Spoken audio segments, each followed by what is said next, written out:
Welcome, everyone, and welcome, Jared Westreich.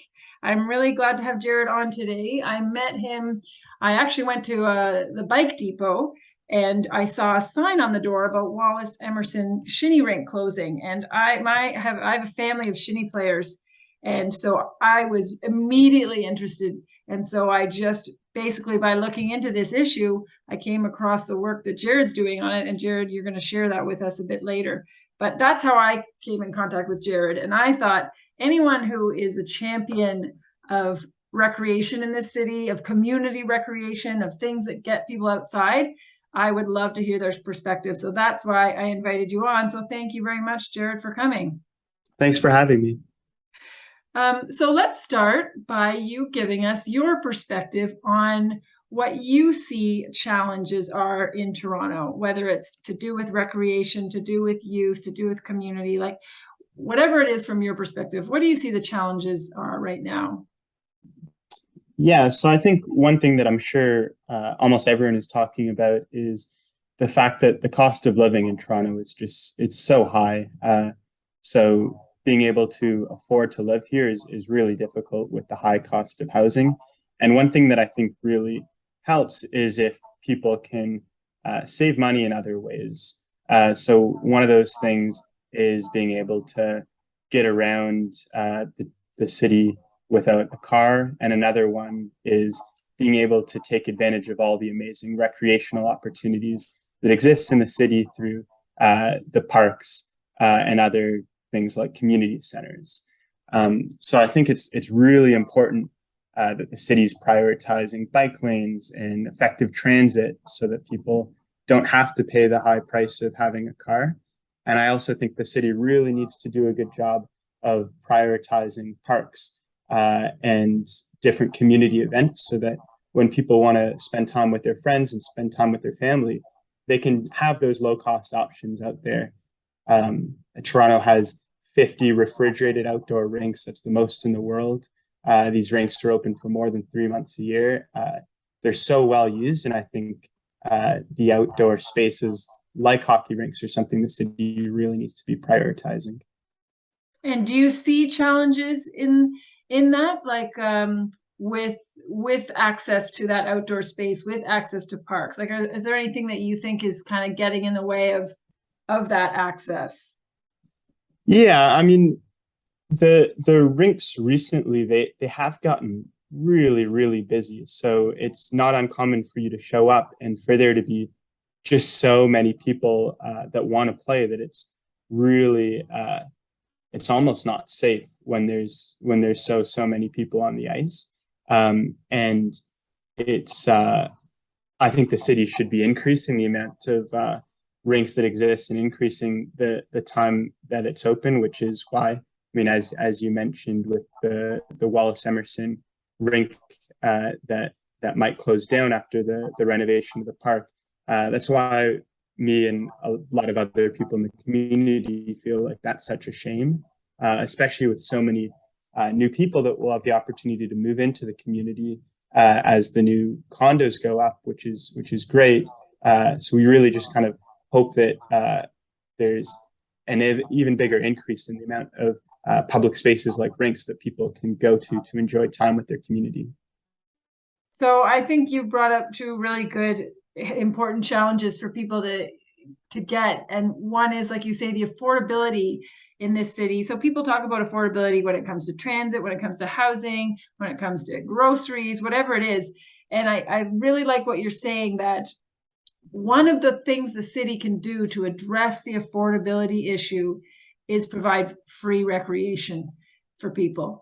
And that makes life better, having activities to do. And the city might not be able to get everybody a job at $200,000 a year. It might not be able to make sure everyone can live in a 5-bedroom house with a backyard pool. The city can't really do that, but what they can do is give people the quality of life as if they were making that income by giving them those pools, by giving them those ice rinks, by giving them those parks. So I love addressing affordability in that way. And then the too much demand, I think we've all experienced that, especially over the past 2 years. all the demand there is for recreation, for park space, for rinks, for tennis courts, whatever it is. And so it's almost like if you don't address that demand, you're turning those experiences into unpleasant experiences. If it's like the tennis court, you have to wait for an hour and a half, or the ice rink, you can't get on, or it's not safe. So I think those are real challenges to what is an amazing thing that Toronto can offer. So then tell us what your vision would be like if Toronto did do that, if we did live in communities, what would it be like?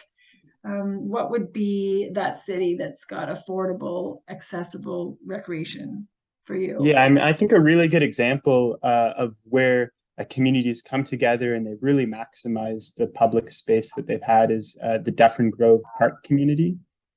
So they've done tons and tons of initiatives from programs like skate lending to community pizza ovens to bonfires. They've uh, built biodegradable washrooms in their park. They've just done so much. And this has really been grassroots community efforts where people have just come together. They've had ideas about what could make their park and their community better, and they just went ahead and did it.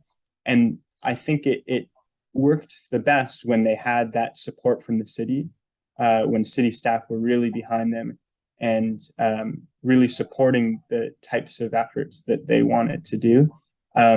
If you look around the city, I think there's just so many examples of really cool things that people do, just volunteers in the community. Something like the natural ice rinks that come up throughout the city. I volunteered at a natural ice rink at Sororan Park, and every night a crew would go out, they'd flood the rink.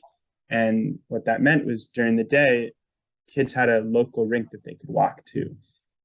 Other things like movies in the park are just such an awesome example where you can really get hundreds of people from the community together who otherwise would be strangers that might just pass each other on the street, and really start to get that small town feel within the neighborhoods in Toronto.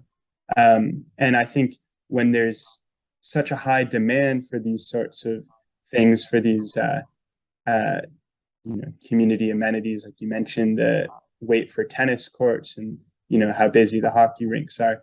I think that's something that will drive people away from accepting the density that we need in the city in order to make housing more affordable.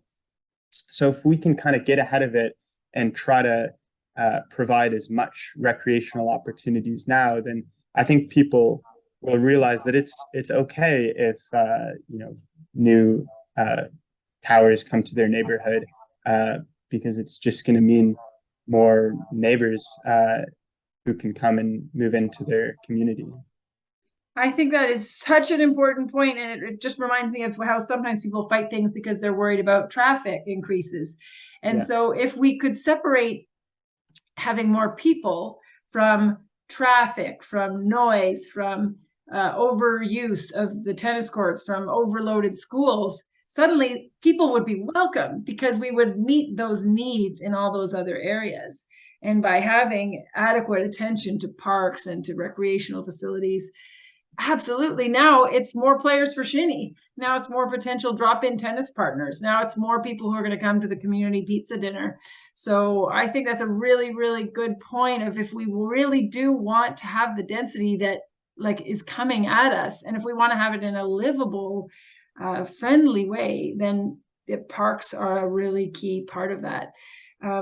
And also, what you were saying about the innovation from residents in using their parks.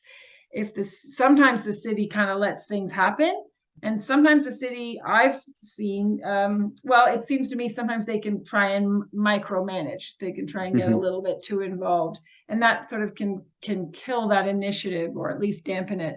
So I think that vision you're describing of residents doing amazing things and the city supporting it, and that can actually mean less work for the city if they support it, because then the residents kind of own it on their own and the city just facilitates rather than being entirely responsible for every piece of programming for all the staff that are needed to do this, so I love that vision of neighbors, creating their own amazing park spaces. So, Jared, tell us a little bit about your personal path in this area. Like, what have you done to, when you see challenges, to address them, or what are you working on that you'd like to share? Yeah, sure. So I actually only moved to Toronto last October. So I was living north of Toronto in the city of Vaughan. And I lived there throughout the pandemic. And during the pandemic, the city of Vaughan, they made the decision to close down the ice rinks during one of the waves of the pandemic. And I was pretty upset about that because, an outdoor ice rink seemed like a pretty safe outdoor recreational option. And so I emailed my city councilor. That was my first time I had ever reached out to any sort of politician. I didn't expect to get a response, but I was upset. So I reached out and I actually got a response back from him, a personalized email within 7 minutes. He said he agrees with me. He thinks the rink shouldn't have been opened and he's working on it. Shouldn't have been closed. And it shouldn't have been closed, rather. And that kind of blew me away. I realized that, oh, wow, if I actually reach out, maybe something positive can come out of it. Fast forward to last winter when I was playing tons of hockey at the Wallace Emerson rink, and I found out that the rink was set to go through some renovations as the park was going to be changing due to the new development that was coming up. And I found out that they weren't planning on replacing the hockey rink. So they were going to have a really cool skating trail and a little leisure skating area, but no dedicated shinny rink. So again, I emailed the city councilor, Deputy Mayor Bilal, and asked kind of why this decision was made and how the decision was made, and maybe it's something that they could look at. I got a response back that basically said, the plans were made with just one person reaching out. There's nothing really we can do. So at that point, I started talking to other people at the rink, and we put together a petition asking the city to look into keeping the hockey rink when the development happened, when the park renovation happened. And I really didn't expect much to come of it, but it really blew up. So thousands of people signed the petition, something over 3,500 people signed, including over 500 people from the Davenport ward, the ward that Wallace Emerson is in. And it also got a ton of media attention. So there was a lot of articles written about it, some stories on City TV, on CBC radio, and really it made me realize how many people care about this rink. I had the chance to speak to so many people throughout the advocacy, just random people at the rink who told me how they grew up skating on this rink. They, have spent years there. Their kids learned how to skate on this rink. So we kind of realized that it was a really important thing. And from there, we continued our advocacy. We shared all that information with our city councilor, and they've dedicated some funds to look into the potential to change the plans to include a hockey rink. All those discussions are still ongoing. Of course, there's many challenges with it because the plans have already been put into place. But the communities really come together. Tons and tons of different people have been volunteering and giving support and lending their expertise. And so we're just going to kind of keep working to try to make sure that the new park that's going to come up at Wallace Emerson is as good as possible for the people that already live there and the new people that are going to be moving in. Yeah, and I wrote to Councillor Bilal as well, and heard back saying, they didn't thought it would be too difficult to redo it. And what I kind of feel is when there's a genuine issue, it's not just like, oh, can't we just move X to Y? It's like it's a genuine issue, it's a genuine community, it's a genuine need. I think we always need to say what's important, and then we say, okay, how can we make it happen? Instead of saying, no, that's too difficult. It doesn't matter how important it is.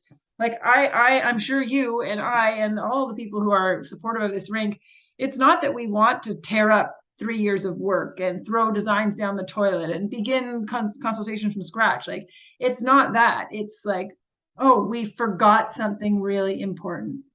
We just, that's all that happened. It was mistaken. We forgot that this shinny rink, it meets a different community need than the trail. I love the trail. I'll be at that trail.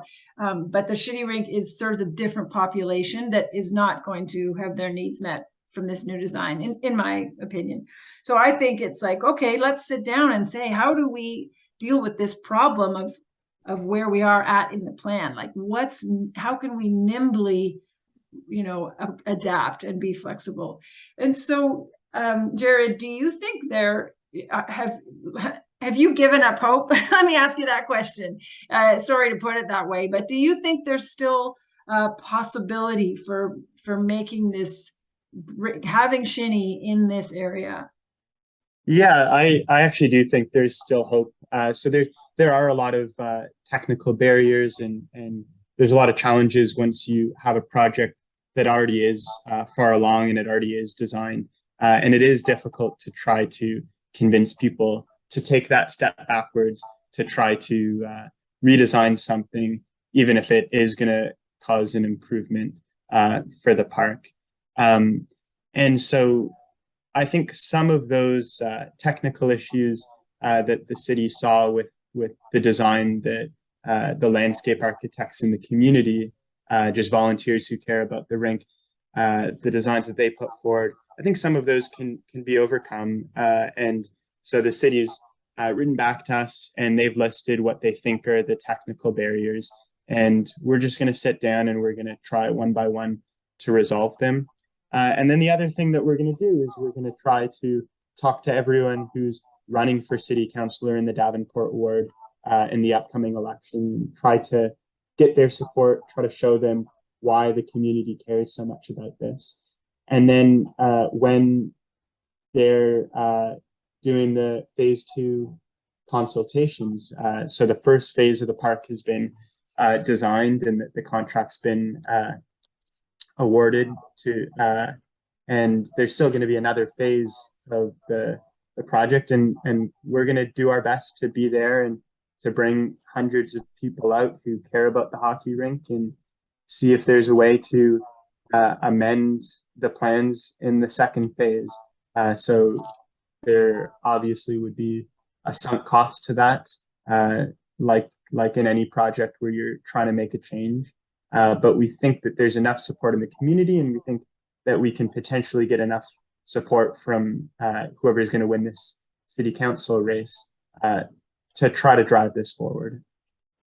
Oh, that's excellent. I think sometimes an election can bring out different ideas and approaches and opportunities. So I'm glad you're talking to council candidates. And I've talked to you about this, whether we should do like a road hockey game or something like that. And wouldn't it be fun to have like a meet and greet road hockey game where the councilors came and played road hockey and then talk to people afterwards? They don't have to agree with anything or each other or even the rink, but it's still a great campaign opportunity to come out and talk to people. So I'm sure I'll be talking to you. One of the things we did earlier on last winter while we were advocating is we just set up a booth at Wallace Emerson with hot chocolate and cookies, and we just sat there and talked to people about the rink and understood what they liked about it, and got their perspective on the future plans.